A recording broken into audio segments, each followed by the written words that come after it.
best line that he can fall into. And the Titans have a good line. They do. But I'm just saying this. He's 43 years old. He doesn't want to go to a questionable line. But does he just that may be why he's leaving the Patriots besides having offensive weapons let's there. Look at quality of life. I mean, he's got Giselle. He's got his kids.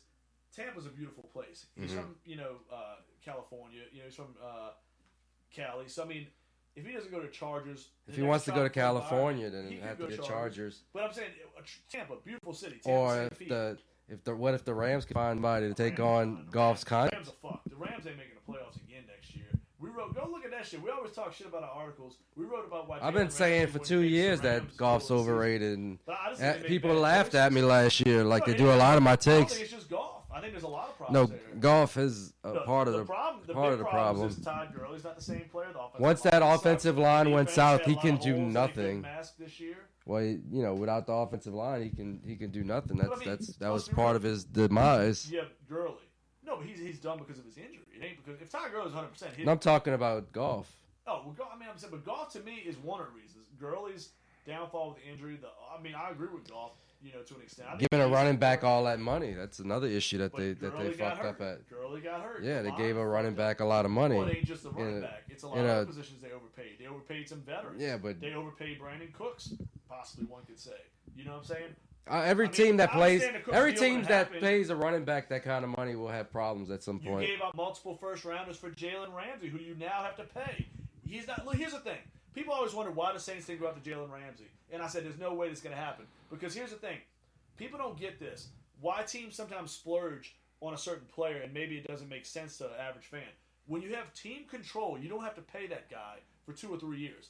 That's worthy of throwing multiple high picks towards. You don't want to throw high draft picks to a free agent that's going to kill your salary cap. Because Jalen Ramsey's going to take any room that they have. That's why they're trying to cut salary. We talked about it in our last pod. The trade took advantage of absolutely. Yeah, of the Rams there. You traded multiple first-rounders for a guy that can walk away if you don't make. And now they're looking at multiple picks inside the top 15. And look at Ramsey. And the whole thing about Ramsey is how fat that contract is. I mean, with you said today, Byron Jones is being. He hasn't bought a fucking balls. They can't. Absolutely. They have to pay him. That extension's coming. And that's when Cooks leaves. That's when they lose Gerald Everett, a guy that like the Saints to get their hands on. They can't sign Littleton, in my opinion. I'd be shocked if they brought back Littleton, who's one of their best defensive players, probably outside of Aaron Donald, probably their second best defensive player.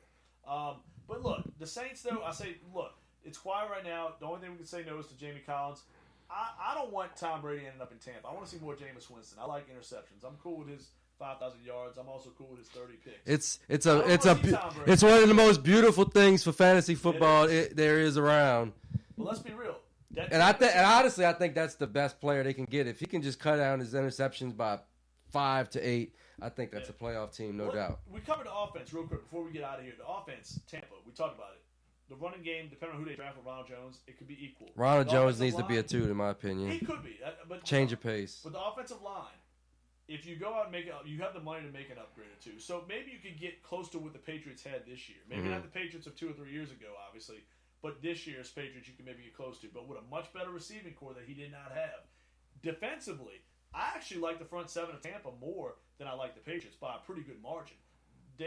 Levante David, Devin White, Vita Vea, Shaq Barrett's probably going to be back. I like that better. He has to come back even if they have to tag him. Absolutely. Now, the problem is the secondary. Patriots have a much better secondary with Gilmore and McCourty and those guys. But if you draft a Grant Delpit, which we talked about, that's who I'm mocking already. Unless they go and sign Simmons out of Denver or somebody like that at safety, I can see Delpit being a perfect fit for Tampa. They can go get a James Bradbury possibly at corner or somebody, along that tier. They have some money. They have money to spend. That's what I'm saying. They can get that secondary reasonable because I think they have a better front 7 in New England. So if Brady's looking around and says, shit, I like Bruce Arians. Cool, dude. This is a good coaching staff here. This ain't the joke of a team that drafted a fucking kicker that had Greg Schiano and fucking Dirk Cutter coaching his team. They just drafted a kicker last year. But I'm just saying. But I mean, they didn't trade up to get the motherfucker and trade the first. They gave up a top 150 pick for him. No, but a few years ago with the situation with that Joker guy, I can't even think of his name. You should know Aguayo or whatever. That was a fucking disaster. I'm just saying this: they're not a great organization, but Tom Brady and the right money spent in the secondary, and say one offensive lineman or 2, and that team's all of a sudden fucking dangerous. You know what I'm saying? That's all of a sudden. I think they're going to be a second best team in the division, no matter who their quarterback is. I really feel that way because I think Atlanta's. up the creek without a paddle. And Carolina, to me, was a bad team last year. They were last place team. And you go into full rebuild mode now with a new coaching staff. Cam Newton could be gone. Luke Kuechly, their best player, is already retired. And can Christian McCaffrey keep these numbers up year to year? I'm not saying he can't, but Carolina's got a fucking plethora of holes in that team. They probably lose Bradbury. They said they may be rebuilding. They are. That's a rebuilding. That team is in McCaffrey may move. Yeah. I'll tell you, if you're gonna move him, this is the time to do it. His stock is high as anything. You can probably get multiple firsts. I'm terrified of guys that get 350 touches year over year over year. But you tell me this right now. I bet you there's 5 or 6 teams that line up and pay 2 firsts for him. Yeah, and watch. As soon as he gets that contract, he's gonna be a bad deal by the second year of that contract. It could be. I mean, he's a great player. I think they overworked the hell out of the guy, but he's a great player. They need to get another guy just to kind of help out, or otherwise that team's in trouble. Absolutely. Well, look, man, we're going to be back at it. Big event going down, too. I want to throw this out there, man. I know you're unable to make it Saturday, but I'm going to try to get down with the guys in Shaman, our boys Pat Riley and Poncho. There's going to be some guys there at, this just in. What happened? Rudy Gobert and Emmanuel Mudiay are being taken to Mercy Medical downtown to be tested for the coronavirus. So Mudiay and Gobert. Yep. Wow. Keep an eye on that, y'all. Real quick, though, before we get out of here, Battlefield, they're doing an event for autism down there. The Outcast Club, they're going to have a big crawfish boil. Some celebrity judges are going to be in effect. One of our favorite fucking shows, man. My wife loved the fucking show. My mother watched it. Everybody loves it. The Pharmacist, Dan Snyder.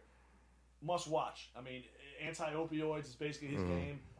It's based here. It all happened in St. Bernard Parish. Great show. Anybody hasn't watched that on Netflix yet, watch The Pharmacist. It's amazing. It should win an award for sure.